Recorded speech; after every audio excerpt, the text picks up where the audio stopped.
Hello गाईस, Sam's kitchen मध्ये तुमचं स्वागत आहे. तर आता मी बनवणार आहे रसगुल्ले. चला तर मग आपण रेसिपीला सुरू. तर मी इथे आता रसगुल्ले बनवायसाठी 2 लिटर दूध घेतलं आहे. आता एक याच्यात मी 2 लिंबू टाकून त्याच्यात थोडंसं पाणी टाकून घेतलं आहे. आता आपण ते दुधात टाकून घेऊ. दुधात हळूहळू सगळीकडून टाकून घ्यायचं आहे, म्हणजे दूध नासायला तयार होईल आपलं.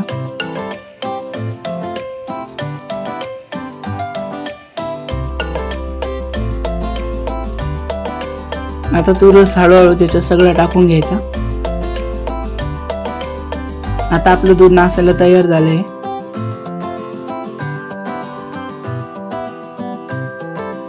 त्याला चांगलं उकळू द्यायचं, लिंबूचा रस टाकून घ्यायचा.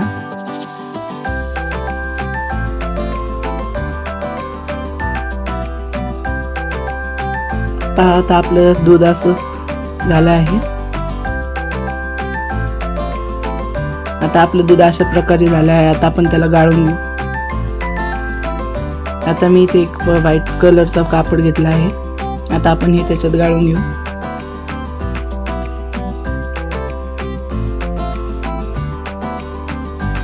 आता याच्यात आपण गार पाणी टाकून घेऊ.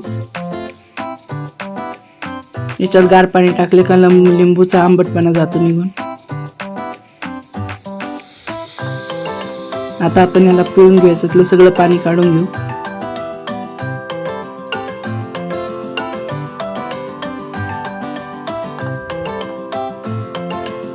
आता पाणी काढून घेतलं आहे. आता आपण त्याला थोड्या वेळासाठी अर्ध्या घंट्यासाठी ठेवून देऊ. त्याच्यावर काहीतरी जड वस्तू ठेवून द्यायची. आता आपलं अर्धा घंटा झाला आहे.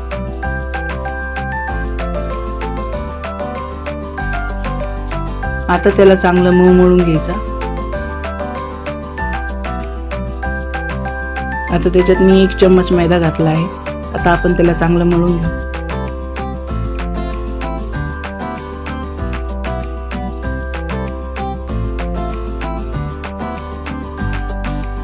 त्याला अशा प्रकारे मऊ करून घ्यायचं. त्याचे छोटे छोटे गोळे बनवून घ्यायचे.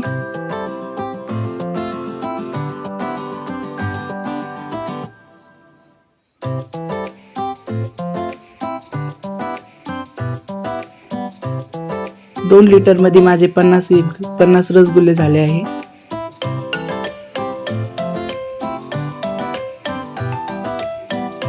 आता मी ते एक पातेल्यात 2 वाटी पाणी घालून घेत आहे.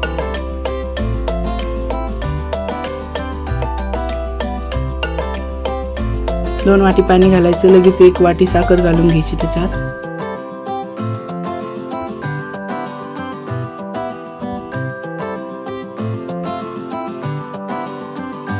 आता आपण त्याचा पाक बनवून घेतला आहे. आता आपण त्याच्यात रसगुल्ले सोडून घेऊ.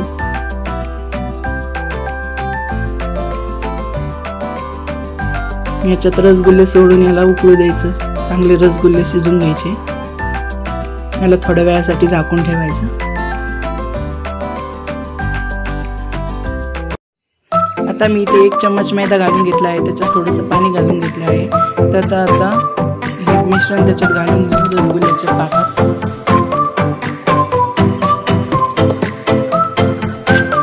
आता मी इथे एक छोटं पातेलं घेतलं आहे. त्याच्यात 1 वाटी पाणी घातली आणि त्याच्यात 1 वाटी साखर घालून घेतली आहे. त्याच्यात 2-3 फोडलेल्या विलायच्या घालून घ्यायच्या. आता इकडे माझा पाक तयार झाला आहे. साईडला शिजवलेले रसगुल्ले आपण ह्या पाकात घालून घेऊ.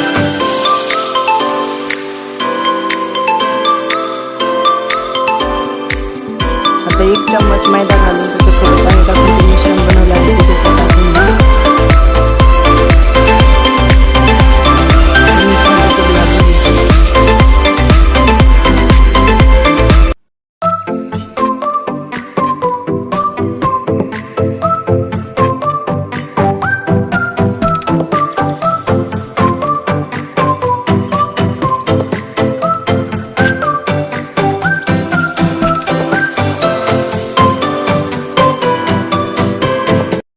तर हे पहा, रसगुल्ले आपले बनवून तयार झाले आहे. बनवायलाही खूप सोपे आहे, चवीलाही खूप छान आहे. व्हिडिओ आवडल्यास लाईक करा, सबस्क्राईब करा, कमेंट मध्ये नक्कीच कळवा.